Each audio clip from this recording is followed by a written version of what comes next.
Hello everyone. आज हम लोग फिर से स्टार्ट करने जा रहे हैं क्लास 10th के फिजिक्स पार्ट्स को और हम डिस्कस करेंगे कि फिजिक्स में कैसे क्वेश्चंस आते हैं और कोशिश ये रहेगी कि मीन्स की फिजिक्स में पूरे के पूरे मार्क्स हम लोग मिले। ये हमारी कोशिश रहेगी। बिना कुछ देरी करते हुए हम लोग स्टार्ट करते हैं। फर्स्ट क्वेश्चन क्या है? फर्स्ट क्वेश्चन हमारा क्वेश्चन नंबर 30 मीन्स की सेक्शन सी पार्ट्स में question number 30। What is the first question? Identify the correct statements.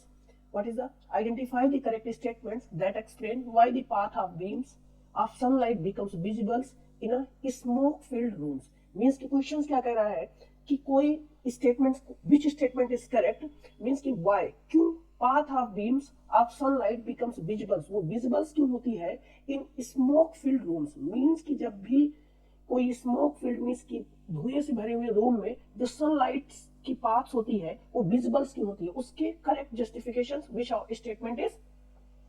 तो देखते हैं कि क्या है फर्स्ट स्टेटमेंट्स की रिगार्डिंग्स पे ही।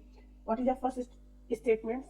which options? Light get scattered by tiny particles in a mist or smoke so we can see the path of beams. This can be correct. Means कि ये हो सकता है कि हाँ लाइट इसलिए स्कैटर्ड दिखने का रीजन ये है कि वो टाइनी पार्टिकल से लाइट्स क्या हो जाती है, स्कैटर्ड हो जाती है और इस वजह से उसके पास हमें विजिबल्स होते हैं।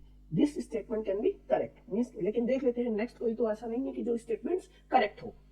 Now mist and smokes produce their own light making the beams glow. क्या ये पॉसिबल है कि जो स्मोक है वो अपने ओन लाइट्स प्रोड्यूस कर दे? ये बात सही हो सकती है कि जो mist and smokes, mist means की जो डस्ट पार्टिकल्स और मीन्स की धुंध होती है उसको बोलते हैं बेटा। तो mist and smokes produce their own lights, ये पॉसिबिलिटीज है कि मीन्स की कोई बिना सोर्स हुए मतलब बिना सोर्स के ही क्या कर दे, लाइट प्रोड्यूस कर दे, मतलब ऐसे धुएं कोई लाइट प्रोड्यूस कर पाते हैं। तो ये तो बिल्कुल इनकरेक्ट है। अभी हम लोग फर्स्ट स्टेटमेंट्स पे रुके हुए हैं कि वो करेक्ट हो सकता है, लेकिन अगर उससे ज्यादा जस्टिफाई कोई आंसर होगा then we going to that. Light reflects off the ground and appears as a beam in the air. Means क्या कह रहा है कि लाइट रिफ्लेक्ट होती है ग्राउंड से और उसके बाद फिर वो बीम्स की तरह बीम इन द एयर। ये भी पॉसिबिलिटीज नहीं है। उसने तो ये बोला ही नहीं कि क्या कैसे हो रहा है। उसने बोला कि अगर कोई लाइट पास हो रही है तो उसकी वजह से क्या रीजन से वहां पे कैसे दिख रही है।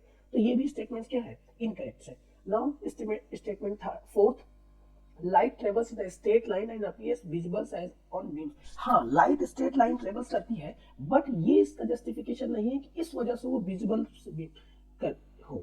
ध्यान देना कि बेटा बीम होती क्या है ये थोड़ा सा क्लियर कर लो। बीम्स क्या होती है? बहुत सारे लाइट रेज की कॉम्बिनेशन को क्या कहते हैं? Combination of beam light, combination of light rays is called beam, is called beam.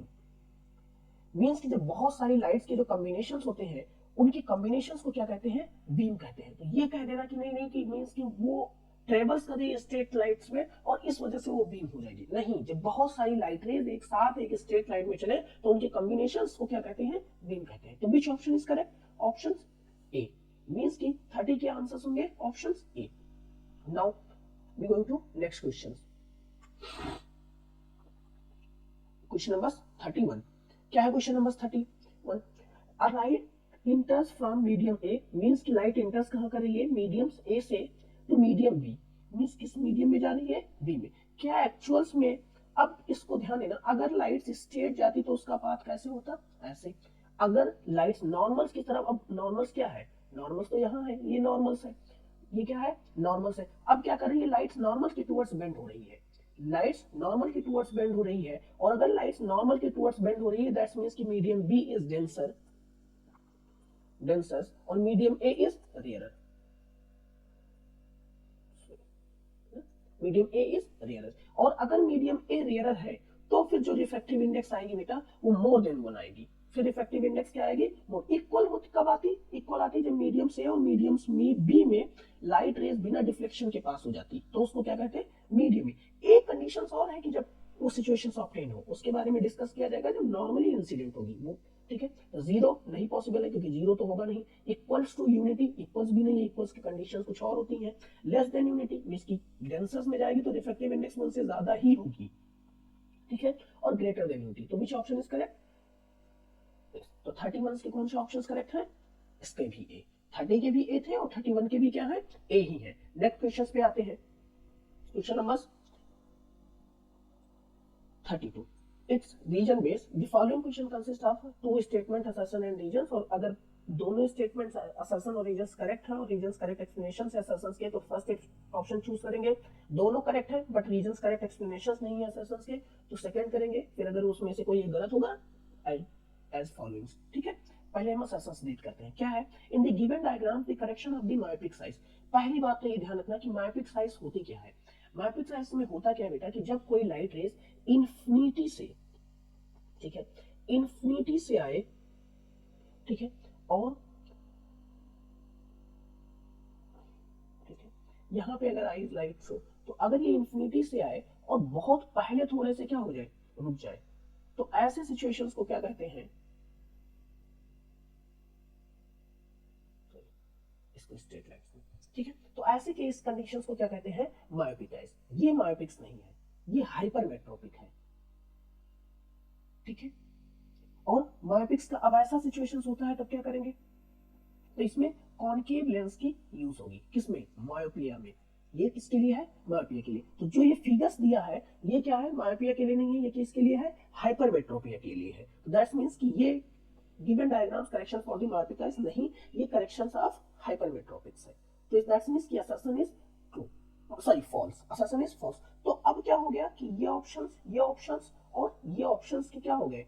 तीनों ऑप्शंस की क्राइटेरिया खत्म हो गई, ठीक है। तो विच ऑप्शंस, अब चाहो तो तुम उसको रीड करो, चाहो तो बिना रीड के एक में ही अगर तुम्हारे पास बहुत क्लियर आंसर्स है तो एक के ऑप्शंस के बिहाफ पे तुम क्या कर सकते हो, इसको आंसर्स कर सकते हो।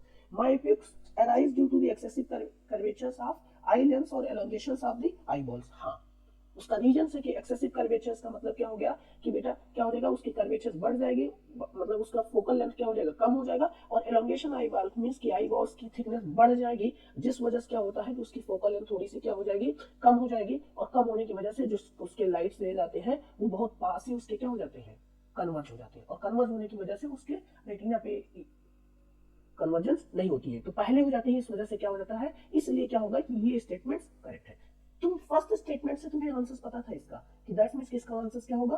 डी, ठीक है। नेक्स्ट क्वेश्चन पे चलते हैं, क्वेश्चन नंबर 33। क्वेश्चन नंबर 33, मैंने प्रीवियस क्लासेस में भी ये बात बोली है तुमसे कि जैसे क्वेश्चंस करना, जो क्वेश्चंस कंप्लीट कर लो उसको टिक कर लेना कि हाँ ये कंप्लीट हो गया, और जो नहीं कंप्लीट हुआ है उसको फिर मार्क। तो इससे क्या होगा कि तुम्हें क्लियर आइडेंटिफिकेशन हो पाएगी कि तुमने कौन सा क्वेश्चन किया, कौन सा नहीं किया है। Next question. In the figures, narrow beams of white lights passes through a rectangular glass plane after emerging through a prism. Means ये क्या हो रही है कि कोई white lights यहाँ पे पास हो रही है, और ये white lights पास होने पे क्या कर रही है, इमर्ज हो रही किसी ग्लास प्लेन के थ्रू, प्रोड्यूस स्पेक्ट्रम, और वो स्पेक्ट्रम प्रोड्यूस करेगी। अब हमें ये बात पता है कि ये कलर्स क्या होगा, रेड होगा, और ये कलर्स क्या होगा, वायलेट होगा। ये कलर्स क्या होगा, वायलेट होगा, ठीक है। एक बार स्पेलिंग देख लेना, वायलेट, ठीक है। ठीक है, तो एक कह रहा है which colours appears at a point X and Y. क्या कलर्स अपीयर्स होगा, एक्स पे क्या हो रहा है, एक्स पे वायलेट हो रहा है, और वाई पे क्या हो रहा है, रेड हो रहा है। नेक्स्ट क्वेश्चन, इसी के नेक्स्ट पार्ट मींस की first we did what about D, explain why the various colour in a white light deviates at different angles. क्या कह रहा है कि जो व्हाइट लाइट्स में जो डिफरेंट एंगल्स पे, पहली बात तो व्हाइट लाइट्स क्या होती है, कॉम्बिनेशंस ऑफ द कलर्स होती है ना, and these combinations of colours have different wavelength. white light is white light is combinations of colors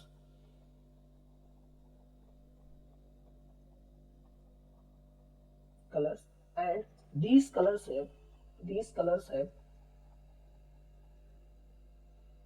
have different wavelength,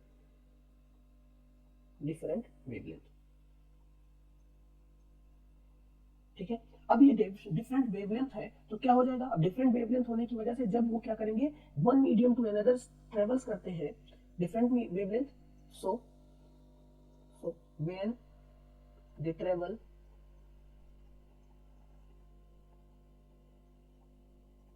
one medium to another their velocity, or है ना, their velocity will change,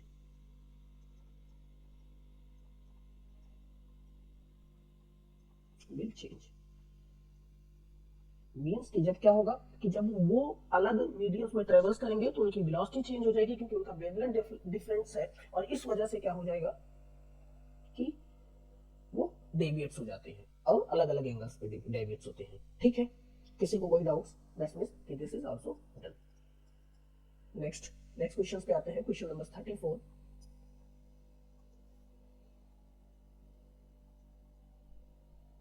ठीक है, question number 34। An electric lamp whose resistance is 2 ohm, 20 ohm and conductors of 4 ohm. ठीक है, resistance are connected to a battery as shown in figure. Net क्योंकि दोनों किस में कनेक्ट है? सीरीज में, तो इनका नेट आर नेट होगा बेटा 24 ohm। ठीक है, total resistance of the circuit is 24 ohm। Total current through the circuit is, current निकालना है तो क्या कह देंगे? I equals to B upon R net. तो B कितना है 6, आर नेट कितना है 24, दैट मींस 1/4 एम्पियर। कितना हो जाएगा? 1/4 एम्पियर हो जाएगा। ठीक है, किसी को कोई डाउट्स? मींस कि this parts done, this parts done. No, इसके बी पार्ट्स में कि कैसे बी पार्ट्स क्या क्वेश्चंस है उसको डिस्कस करते हैं। ठीक है, a 12 volt battery connected to an arrangement of resistance given below. Means कि वो किसी अरेंजमेंट्स में कनेक्ट हुई है। द टोटल इफेक्टिव रेजिस्टेंस, ठीक है, इन दोनों के जो नेट होंगे क्योंकि सीरीज में है कितने हो जाएंगे? 30 ओम्स। फिर इन दोनों के जो नेट होंगे वो कितने हो जाएंगे? 30 ओम। अब ये दोनों कॉम्बिनेशंस कैसे हो गई? 30 ओम एंड 30 ओम, दोनों किस में हो गए? पैरेलल में। किस में हो गए? पैरेलल में। ऐसे फिर यहाँ से 6 वोल्ट्स बैटरी कनेक्ट है। ठीक है, अब किस में हो गए? 30 ओम। हमने तुमको ये बार बताया है कि बहुत बार बताया है कि जब सेम रेजिस्टेंस पैरेलल में कनेक्ट हो तो क्या करो कि जितनी बार उनका आर नेट जो आएगा वो क्या हो जाएगा? दोनों को ऐड करके, सॉरी, उनको जो भी सेम रेजिस्टेंस हो उसको रन लो, और उसके बाद जितनी बार वो हो उनको उतनी बार से क्या कर दो? डिवाइड कर दो, तो तुम्हारा आर नेट हो जाएगा 15 ओम। कितना हो जाएगा? 15 ओम। अब क्या है? Total resistance of the arrangement is कितना आ गया? 15 ओम।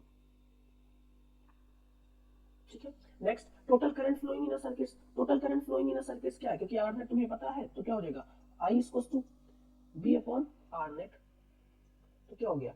6/15, दैट्स मींस 2/5 एम्पियर। यहां तक किसी को कोई डाउट्स? कितने हो गए? 2/5 एम्पियर, ये आंसर हो गया। किसी को भी कोई डाउट्स? नेक्स्ट क्वेश्चन में जो क्वेश्चन नंबर 35 है, ये थोड़ा सा अच्छा क्वेश्चन है। ठीक है, ये बहुत अच्छा क्वेश्चन है, इसमें थोड़ा सा डाउट्स होगा तुम्हें। इस ऐसे क्वेश्चंस को बहुत ध्यान देना। क्या यहाँ पे एंगल ऑफ इंसिडेंट दिया है? नहीं। एंगल ऑफ इंसिडेंट कितना होगा बेटा? क्योंकि टोटल से नॉर्मल हमेशा सरफेस से 90 डिग्री बताता है, और क्योंकि इंसिडेंट और सरफेस के बिटवीन एंगल दिया है तो इसका जो एंगल आई होगा वो कितना हो जाएगा? 50 डिग्री। कितना हो जाएगा? 50 डिग्री। और ये क्या हो गया? Angle 30 degree. ये तो नॉर्मल से ही दिया हुआ है। ठीक है, फिर ये भी क्या हो जाएगा? 30 हो जाएगा उसका सिचुएशन। और फिर हम क्या कर देंगे? इंसिडेंट, रिफ्लेक्टेड और इमर्जेंस की कंडीशंस होती है, अगर ये पूछेगा तो हम उसको निकाल देंगे। ठीक है, ये बात ध्यान रखना। ठीक है, यहाँ तक किसी को कोई डाउट? लेकिन अब देखते हैं क्वेश्चन इसमें पूछा क्या है। क्या है? Calculate the answer the following questions. Calculate the refractive index of a slab with respect two year. सबसे अच्छा क्वेश्चन, सबसे अच्छे वे है कि जब भी दो स्लैब या दो सरफेस के बिटवीन रिफ्रैक्टिव इंडेक्स की बात करें तो तुरंत ये फार्मूला होता है कि जिस मीडियम से जा रहा है उसकी रिफ्रैक्टिव इंडेक्स उसने क्या बोला है? With year. दैट मींस कि फर्स्ट रिफ्रैक्टिव इंडेक्स क्या है? ये ईयर है, और ये क्या होगा कि कोई स्लैब है। क्या है? स्लैब है। ठीक है, कैलकुलेट द रिफ्रैक्टिव स्लैब उसने बोल दिया तो हमने क्या लिख दिया? स्लैब लिख दिया। क्या है? रिफ्रैक्टिव इंडेक्स ऑफ ईयर, और जितना एंगल्स लेके वो इंसिडेंट कर रहा है वो equals to refractive index of slab, जितना एंगल्स लेके वो क्या कर रहा है? रिफ्लेक्ट कर रहा है। रख दो, वैल्यू आ जाएगी, क्योंकि ईयर की रिफ्रैक्टिव इंडेक्स हमेशा 1 होती है, तो 1 into sine I is 50 degree equals to mu, तुम्हें तो म्यू एस निकालना ही है। साइन आर कितना है बेटा? 30 डिग्री, तो साइन 30 डिग्री 1। अब यहाँ पे ध्यान दो, उसने 50 डिग्री की वैल्यू दे दी है, तो 0.77 equals to mu S into sine 30 degree की वैल्यू सबको याद होनी चाहिए 2। दैट्स मींस कि क्या हो जाएगी? रिफ्रैक्टिव इंडेक्स ऑफ स्लैब कितनी हो जाएगी? 1.54। कितना हो जाएगी? 1.54। ये क्वेश्चन बहुत अच्छा क्वेश्चन है। अभी तक के जितने सेट डिस्कस किए गए हैं उन इसमें सबसे अच्छा क्वेश्चन ये है, one of the best question ये है कि इसमें थोड़ी सी कंफ्यूजन हो सकती है, सबसे अलग क्वेश्चन है इस मतलब अभी तक में, ठीक है। Using a result find the speeds of lights. क्या होती है स्पीड्स ऑफ लाइट्स के फार्मूले, क्या होती है, refractive index slab is equal to C upon B. जिसकी रिफ्रैक्टिव इंडेक्स भी एयर की तो 1 होती है, तो इसलिए इसको जिसकी रिफ्रैक्टिव सॉरी, तो क्या कह रहा है स्पीड्स ऑफ लाइट्स। अब म्यू की बात में तुम्हें पता है, तो बी इक्वल टू क्या हो जाएगा C upon mu S. Mu S की वैल्यू कितनी है, सी कितनी हो जाएगी 3 × 10 टू पावर 8 और इसकी वैल्यू कितनी हो जाएगी 1.54। इसको सॉल्व कर देंगे तो बेटा 300 × 10 टू पावर 8 अपॉन 154 मीटर पर सेकेंड। मैं फिर कह रहा हूँ, अगर तुम्हें नहीं सॉल्व करना है तुम यहीं पे लीव कर दो, तुम्हें आता है तो सॉल्व करो, बिल्कुल कैलकुलेट करके उसके अप्रोक्सीमेटली जाओ, और अगर नहीं आता है तो उसको उस एक्सप्रेशन में लिख दो, उस लास्ट फाइनल एक्सप्रेशन में रख दो, कि जिससे क्या हो जाए कि तुम्हें पूरे के पूरे नंबर्स मिल जाए, तुरंत मिल जाएंगे। अगर तुम यहाँ तक लीव कर दिए हो तो examiners know that you must be aware of that, उसमें कोई दिक्कत नहीं होगी। तो हमने क्या किया, 35 के फर्स्ट और 35 के सेकेंड क्वेश्चन कर लिए हैं, ठीक है।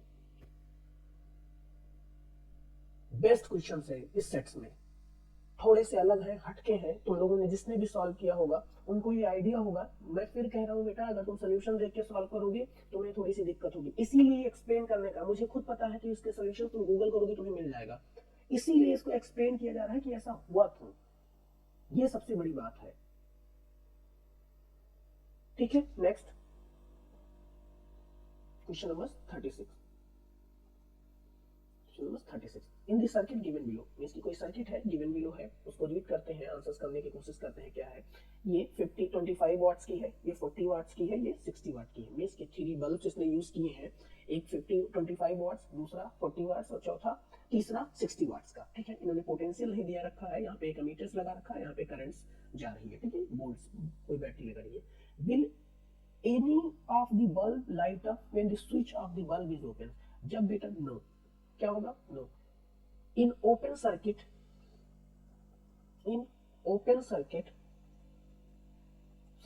there is no current flow,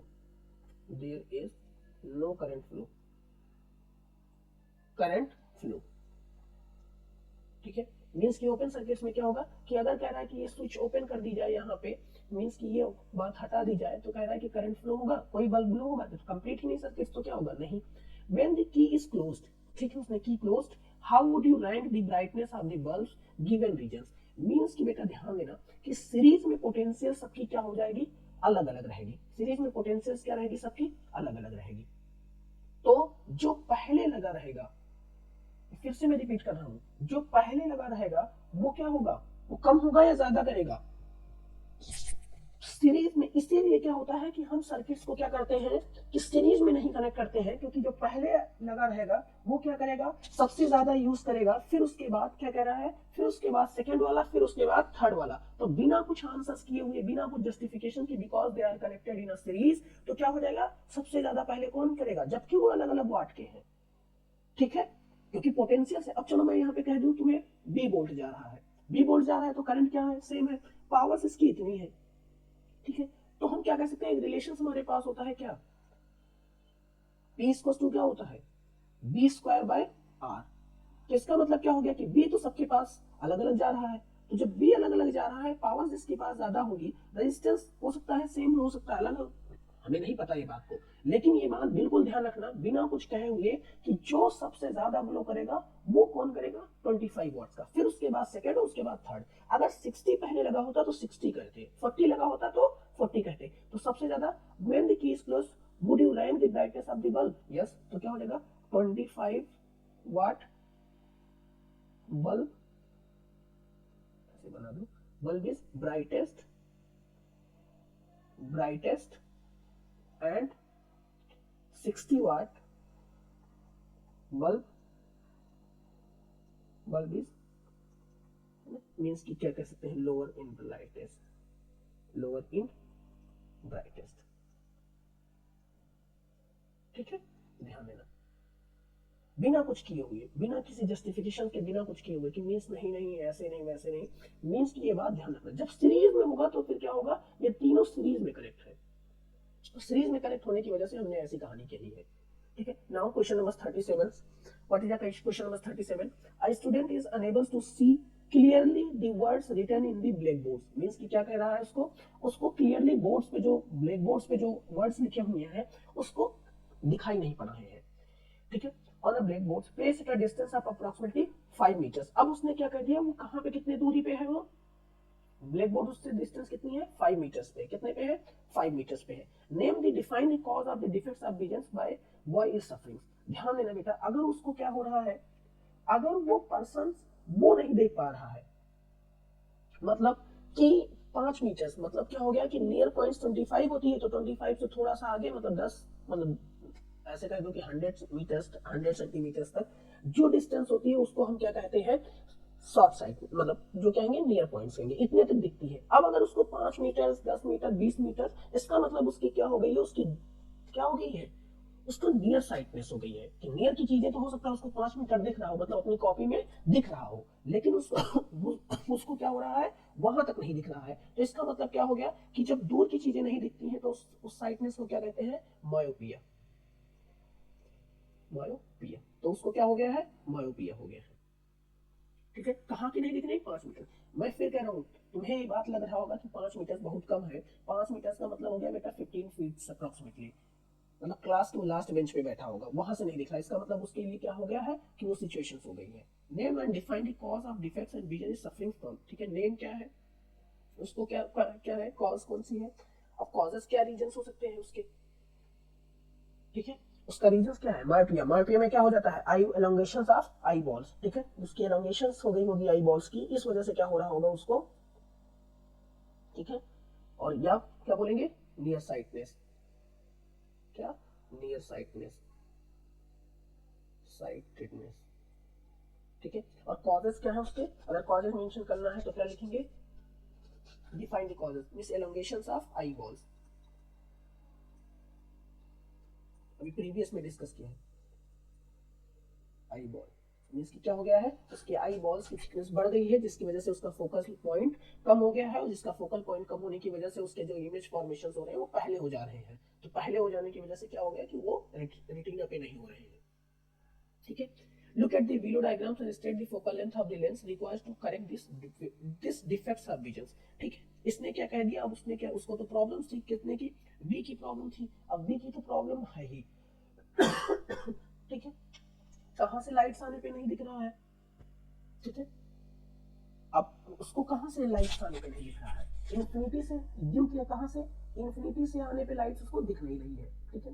5 metre के हो क्या रहा है, उसको दिक्कत क्या हो रही है, उसकी वी कितनी है। बहुत ध्यान से एक बार बेटा इसको मैं फिर से रिपीट कर रहा हूँ क्वेश्चन को, ये थोड़ा सा ये भी बहुत अच्छा क्वेश्चन है, ठीक है। जो उसको डिस्टेंस है, उसको प्रॉब्लम्स क्या हो रही है, उसको मतलब चाहे जहां इन्फिनिटी पे कहीं पे भी ऑब्जेक्ट रहेगा उसको नहीं दिखेगा, तो उसको उसकी प्रॉब्लम क्या होगी, इन्फिनिटी की, ठीक है, ठीक है। अब उसकी इमेज कहाँ बन रही है, उसकी इमेज तो कहाँ बन रही है, जैसे तुम्हें एक बात बताओ कि जैसे वो यहाँ ऑब्जेक्ट था और कह रहा है कि 5 मीटर्स के पे नहीं दिख रही है, इसका मतलब क्या हो गया कि 5 मीटर्स के भी, तो उसकी इमेज इन्होंने क्या दे रखा है, उसकी इमेज कहाँ बन रही है, कितनी बन रही है 5 मीटर्स की, कितनी रखी है, तो वी कितनी हो जाएगी -5 मीटर्स, और 5 मीटर्स को इसको कह दें तो कितना हो जाएगा -500 सेंटीमीटर। ये देखो यहाँ पे उन्होंने वहां भी कंडीशन 5 बोली थी और यहाँ भी देखो 5 दे रखा है, तो क्या हो जाएगा, एफ का फार्मूला अप्लाई कर देंगे, तो एफ इक्वल टू क्या होगा, 1/b -1/u, और दैट मींस कि ये पूरा 1/इनफाइनाइट 0 होता है, तो ये क्या हो जाएगा -1/ कितना 500, कितना हो जाएगा 500, ठीक है। और जब इसको सॉल्व करेंगे तो फिर हमारे पास आंसर आ जाएगा, ठीक है। 2 से तो कैसे कह सकते हैं, एफ इक्वल टू कितना आंसर आ जाएगा, अरे वो हमारे 1/b 0 हो जाएगा, तो कितना आंसर आ जाएगा, ये कितना, अरे बेटा ये 1/f के ही इक्वल्स है, तो कितना आ जाएगा f equal to -500 centimetre, means कि उसको कितने की फोकल लेंथ लग जाए। अगर पावर पूछ रहे हैं तो क्या हो जाएगा, पावर्स के लिए p equal to 1/f, but f किस में होना चाहिए, मीटर्स में, f किस में होना चाहिए, मीटर्स में, माइनस में है तो क्या हो जाएगा 1/5 माइनस में, तो मींस 0.2 डायोप्टर्स, उसको पावर्स की लेंथ कौन सी, क्योंकि माइनस में लग रहा है तो कौन सी लग रही है, कॉनकेव, ठीक है। ये अच्छा क्वेश्चन है, बढ़िया क्वेश्चन है, ठीक है, नेक्स्ट क्वेश्चन पे आते हैं, वेस्ट नहीं करते हैं टाइम। ठीक है, क्या है question number 30। Takes a concave mirror, कौन सी मिरर लेनी है, concave, and hold it in such a way that it is reflecting surface faces the sun. Place a white sheet papers और cardboards in front of the mirrors. Slowly move the sheets forwards or backwards until they notice very bright and sharp spots of light formed on it. This bright spots represent the image of the sun produced by the mirrors. Means क्या कर रही है, image बता रही है। The point in at which this sharp image is obtained is known as the principal focus of concave mirrors. ठीक है, ये क्या है, principal focus of concave mirrors है। क्या है, principal focus of concave mirrors है। मींस कि क्या हो गया कि अभी मिरर्स तो उन्होंने बता ही रखा था concave mirrors. List two applications of concave mirrors की, क्या एप्लीकेशंस है, क्या जरूरत है कॉनकेव मिरर्स की। ठीक है, जहां पे क्या किस लिए जरूरत होती है हमें कॉनकेव मिरर्स की। ठीक है, ध्यान देना बेटा, हम क्या कहते हैं, एक तो हम कहा यूज करते हैं व्हीकल्स में, ठीक है, हेडलाइट्स के लिए व्हीकल्स में, और दूसरा कहाँ यूज होता है, दूसरा बहुत सारे हैं, कहाँ पे, वो सेविंग मिरर्स में।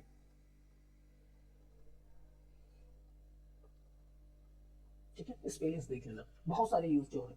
ठीक है, if the distance between the mirror and principal focus is 15 centimetre, हमसे क्या कह रहा है कि यहाँ से डिस्टेंस कितनी है, 15 सेंटीमीटर है। Find the radius of curvatures of the mirrors, कितनी हो जाएगी, 30 सेंटीमीटर। कितनी हो जाएगी, क्यों, किसकी बिहाफ पे, आर इज क्या होता है, 2f, क्या हो जाएगी, सॉल्व कर दो, आर इज 2 इंटू 15, तो कितनी हो जाएगी बेटा, 30 सेंटीमीटर। कितनी हो जाएगी, 30 सेंटीमीटर। मैं फिर कह रहा हूँ, सारे लोग अगर सिर्फ तुम देख लोगे ये सारे क्वेश्चंस, मींस कि एक बार तुम देख लो 2x की स्पीड पे, मींस कि 1.5 की स्पीड पे, कॉपी पेन भी नहीं चला रहे होगे तो भी तुम्हें आधी कहानी याद हो जाएगी कि हाँ सर ने कुछ बताया था। Draw a ray diagram to show the type of image forms when object is placed between pole and focus of curvatures। ये केस सबसे अलग है कॉनकेव मिरर्स का। मिरर्स उन्हें कॉनकेव बोल रखा है तो चलो ठीक है, नहीं तो फिर बिना कंफर्म किए हुए बेटा हम नहीं जाएंगे। ठीक है, ये हुआ। अब हमारे पास यहाँ पे इसके क्या है, कलर चेंज कर देते हैं। ये हमारे F है, ये हमारा P है। यहाँ पे हमने क्या कर दिया, कोई ऑब्जेक्ट लगा दिया है, ऑब्जेक्ट जाएगा यहाँ से और रिफ्लेक्ट होके इधर चला आएगा। ठीक है, यहाँ से ऑब्जेक्ट गया, रिफ्लेक्ट होके इधर आ गया। दूसरा ऑब्जेक्ट अगर यहाँ गया इधर से और रिफ्लेक्ट होके क्या आ गया, इधर आ गया, तो क्या ये भी सिचुएशन है, तो इधर तो कट नहीं करेगा, तो कट किधर करेगा, इधर जाके कहीं पे, तो उसका इमेज फॉर्मेशन क्या होगा, ऐसे। ठीक है, तो कैसा होगा, क्या कह रहा है कि mirror object place between, draw a diagram to show the, means कि क्या कह रहा है कि हमने क्या कह दिया, शो कर दिया कि ये कंडीशंस होगी, यहाँ पे इसका कहीं पे सी होगा, तो मार्किंग अच्छे से कर देना बेटा। ठीक है, next question, question number D इसके। ठीक है, an object is 10 centimetre in size, h is equals to 10 centimetre, place at a distance 100 centimetre in front of concave mirrors, u is equals to 100 centimetre. ठीक है, concave mirrors बोला है इसलिए you case में क्या होगा, नेगेटिव। सब mirrors के मिरर लेंस सबके लिए यू हमेशा नेगेटिव होगा। If its image is form at the same point where it is located. ठीक है, क्या कह रहा है कि इसका v भी क्या है, 100 सेंटीमीटर है, इसकी जहां पे ये इसका ऑब्जेक्ट था वहीं पे ऑब्जेक्ट इज लोकेटेड, जहां पे ये ऑब्जेक्ट था वहीं पे इमेज बना। एक ही केस ऐसा होता है बेटा कॉनकेव मिरर्स में कि जब ऑब्जेक्ट कहां पे हो, ऑब्जेक्ट एट 2f पे हो या इसको कह दें c पे हो, तो फिर इमेज भी क्या होती है, एट 2f और c पे ही होती है। ठीक है, focal length of the mirrors, अब फोकल लेंथ क्या हो जाएगी, f, तो इसका मतलब c पे है तो c क्या हो जाएगी, f is equals to r by 2। r कितना है, 100, दैट्स मींस 2, क्या हो जाएगी, क्या हो जाएगी, -50 सेंटीमीटर। इसकी फोकल लेंथ कितनी हो जाएगी, 50 centimetre. Magnification of the image, magnification हमेशा ध्यान रखना बेटा कि -1 होती है कॉनकेव मिरर्स की इस केस के लिए, कि क्या होगी, new Cartesian sign convention, as per the new Cartesian sign convention. ये इसकी कह रहा है कि जो कार्टेशियन कोऑर्डिनेट्स की कंडीशंस है, तो इसका जो मैग्निफिकेशन होगा, इसको रेड से मेंशन करना चाहो तो मेंशन कर दो, m इज इक्वल्स टू -1 होगी। ठीक है, इसकी मैग्निफिकेशन कितनी आएगी, -1। यही केस ऐसा है जिसके लिए मैग्निफिकेशन 1 आती है, और सारे के लिए -1 सॉरी, और सारे के लिए जब माइनस मैग्निफिकेशन आएगी तो 1 से कम आएगी। ठीक है, ये ध्यान रखना। Next question, question number 39.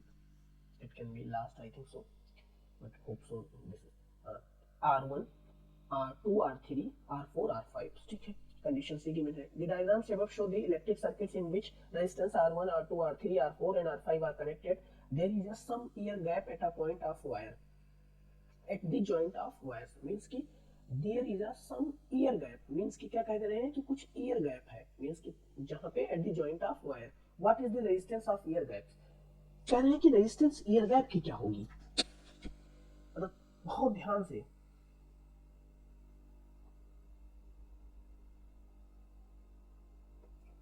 अगर कोई वायर इस ऐसे है मींस कि जॉइंट पे एक हमने एक गैप क्रिएट कर दिया है और अगर गैप क्रिएट हो गया मतलब कि वायर क्या है कंप्लीट नहीं है तो उसका रीजंस क्या होगा, मतलब ये इस स्टेटमेंट्स को अपने अपने बिहाफ पे उन्होंने बहुत अच्छे से ट्विस्ट किया है. उन्होंने कहा कि जहां पे जॉइंट है वायर वहां पे क्या है, एक गैप है.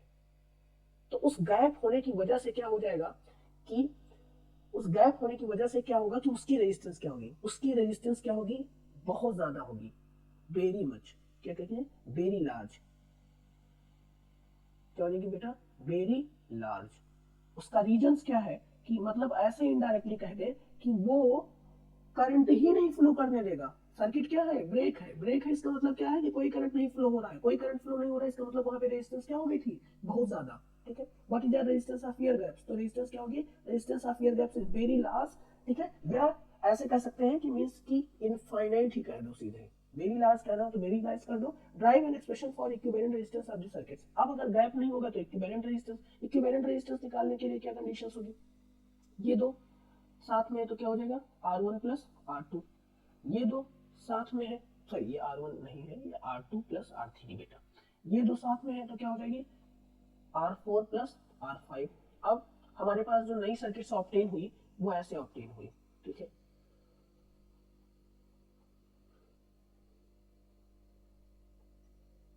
ये सिचुएशन है. ये क्या है R1 plus R2, sorry R2 plus R3 और ये क्या है R4 प्लस R5. ठीक है, और ये क्या है R1. तो पहले इनकी कॉम्बिनेशन निकालो. अब इनकी कॉम्बिनेशन निकालने के लिए क्या कर दे, हमें पता है कि इन दोनों को आपस में मल्टीप्लाई कर दो. R2 plus R3 divided by into R4 plus R5 divided by R1 sorry R2 plus R3 plus R4 plus R5. ठीक है, ये क्या हो जाएगी R नेट.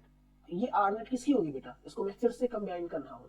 अब क्या बचेगी, यहाँ पे R1 है और इनकी हमने कैसे ये निकाली है, इसको हमने सपोज कर लिया है क्या है कि R डैश है और ये क्या है R डबल डैश है. तो इसकी R नेट जब आई है तो कैसे आई है कि R dash into R double. इसको मैं थोड़ा सा यहाँ पे चेंज कर रहा हूँ मुझे पहले.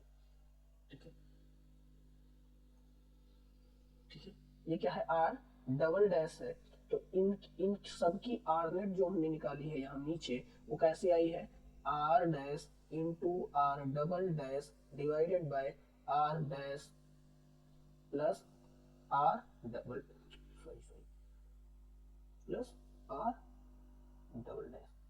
ये और उसी फॉर्मेटिव में हमने ये रख दिया है.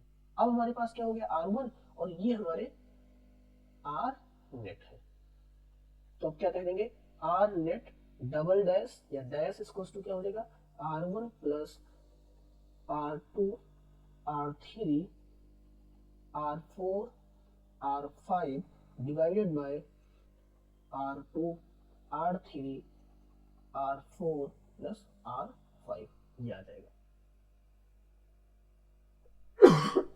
ये हमारे आंसर्स आ जाएंगे. ठीक है, drive an expression for equivalence. ये पूरा एक्सप्रेशन आ रहा है इसका. If the wires resistance R1 and resistivity rho is stressed to doubles of its length. ठीक है, क्या कह रहे हैं कि ये कोई वायर है उसकी रेजिस्टेंस क्या है R1 है एंड रेजिस्टिविटी रो है. ठीक है, ऐसा केस हम बना लेते हैं. ठीक है, ठीक है, ऐसा कोई केस है. अब इस टाइम पे इसकी रेजिस्टेंस कितनी है R1 है, इसकी लेंथ कोई होगी L और इसकी क्रॉस सेक्शन एरिया कोई होगी A. अब इसको क्या कह रहे हैं और इसकी रेजिस्टिविटी बेटा कितनी है रो. अब इसको क्या कह रहे हैं कि स्ट्रेस टू बी डबल. अब डबल करने का मतलब क्या हो गया कि लेंथ कितनी हो गई 2L, लेंथ कितनी हो गई 2L, यहाँ से यहाँ तक कितनी हो गई 2L, तो इसका मतलब रो है ही, रेजिस्टिविटी तो वही रहेगी, मीडियम तो वही है। करें double, how does its resistance and resistivity will affected, resistivity will remain same, क्या कहेंगे it remain same, it remain same, ठीक है। और जब भी ऐसा सिचुएशन आएगा कि अगर उसके रेजिस्टेंस को बढ़ा दे तो उसको कैलकुलेट करना पड़ेगा बेटा, पहले R1 किसके इक्वल्स था, पहले R1 इक्वल्स था, ठीक है। अब इसकी क्रॉस सेक्शन निकालो, क्रॉस सेक्शन क्या है A1 है, ठीक है। तो हम कह सकते हैं इसको, हाँ, मैं थोड़ा सा यहाँ पे एक लाइन ड्रॉ करके इसको कहानी खत्म कर रहा हूँ उसके, ठीक है। क्या कह सकते हैं R1 कितना है रो L बाय A, ये था क्राइटेरिया।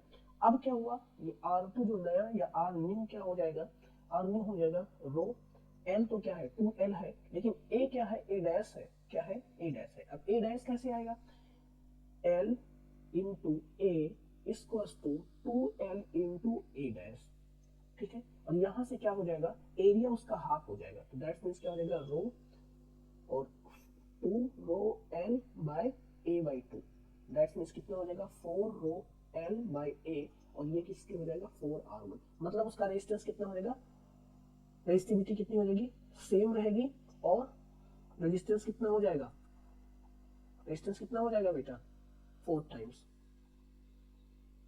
ठीक है। सॉरी फॉर दी इतना वो करने के लिए। नेक्स्ट क्वेश्चन नेक्स्ट पे आते हैं, इसके बी पार्ट्स पे क्या है question number, there is identical bulbs are connected in a parallel by 4.5 volts battery, कितनी battery 4.5 as shown in the figures, ammeters A1, sorry ये थोड़ा सा इरेज करना पड़ेगा,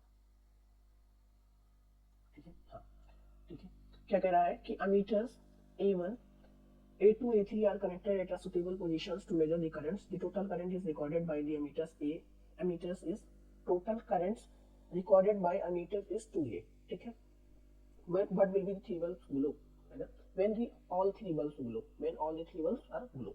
जब क्या कह रहा है कि इसकी रीडिंग्स कितनी आई थी 2 एम्पियर्स की, कितनी आई थी 2 एम्पियर्स की, ठीक है। जब तीनों बल्ब्स क्या कर रहे थे ग्लो कर रहे थे, क्लियर है यहाँ तक। अब क्या हो रहा है कि जब तीनों बल्ब ग्लो कर रहे थे इसका मतलब तीनों की सर्किट क्या थी कंप्लीट थी।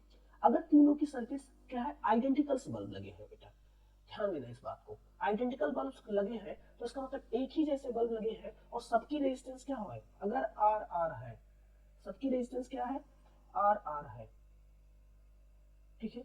तो हम ये बात कह सकते हैं, इस बात को बहुत ध्यान से देखना है क्योंकि आइडेंटिकल हमने बोला है, यहाँ से नेट रेजिस्टेंस हम निकाल सकते हैं, तो आर नेट क्या हो जाएगा,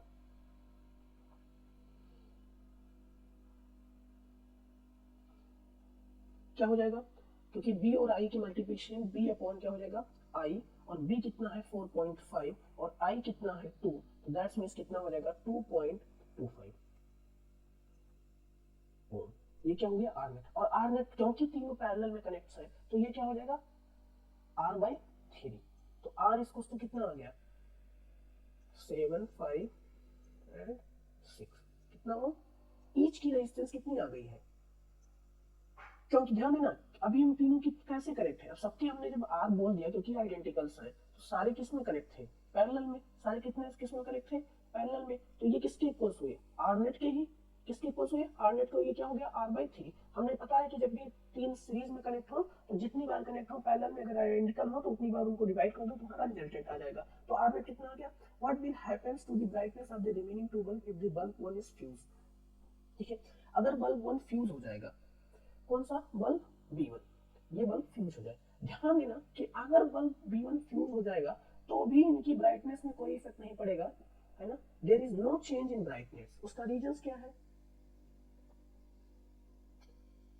ठीक है, क्या है दे अक्रॉस है ना, they have same potential, they will है ना, क्या होगा देयर इज नो चेंज, क्या देयर इज नो चेंज, क्यों ऐसा हो रहा है, क्योंकि ये सारे पैरेलल में कनेक्ट है और पैरेलल में कनेक्ट होने की वजह से जितना पोटेंशियल इन्हें पहले मिल रहा था उतना ही पोटेंशियल क्या मिलेगा बाद में भी मिलेगा, चाहे एक हट जाए चाहे दो हट जाए चाहे तीन हट जाए, तो जब पोटेंशियल घटे बढ़ेगा नहीं तो बल्ब की ब्राइटनेस में कोई चेंज होगा नहीं, ठीक है। How do the readings of ammeters A1 A2 A3 change when the bulb B2 is fused, हाँ अगर B2 बल्ब फ्यूज हो जाए, क्या है, B2 बल्ब फ्यूज हो जाए तो क्या हो जाएगा, अमीटर्स की रीडिंग्स क्या हो जाएगी, अब करंट बढ़ जाएगा। ये बहुत ध्यान से देना। तो क्या हो जाएगा कि पहले जो करंट तीन पार्ट्स में, मतलब क्या हो रहा था, 2 एम्पियर तीन पार्ट्स में डिवाइड हो रहा था, वो क्या हो जाएगा, वो अब दो ही पार्ट्स में डिवाइड होगा, और दो पार्ट्स डिवाइड होने की वजह से क्या हो जाएगा, है ना, A1 A2 change when bulb B2 freeze. How do the readings of meters A1 A2 A3? तो अब A2 तो क्या हो जाएगा, जीरो हो जाएगा, क्या हो जाएगा, जीरो, और इनकी करंट क्या हो जाएगी, A1 भी कितनी हो जाएगी, 1 एम्पियर हो जाएगी, और A2 भी क्या हो जाएगी, 1 एम्पियर सी हो जाएगी। A3 मीटर, A3 क्या हो जाएगी, 1 एम्पियर हो जाएगी।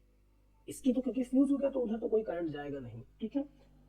Calculate the total power dissipated in the circuits when all three bulbs glow together. अब कह रहा है टोटल पावर, टोटल पावर के लिए क्या हो जाएगा, P equals to B square upon R।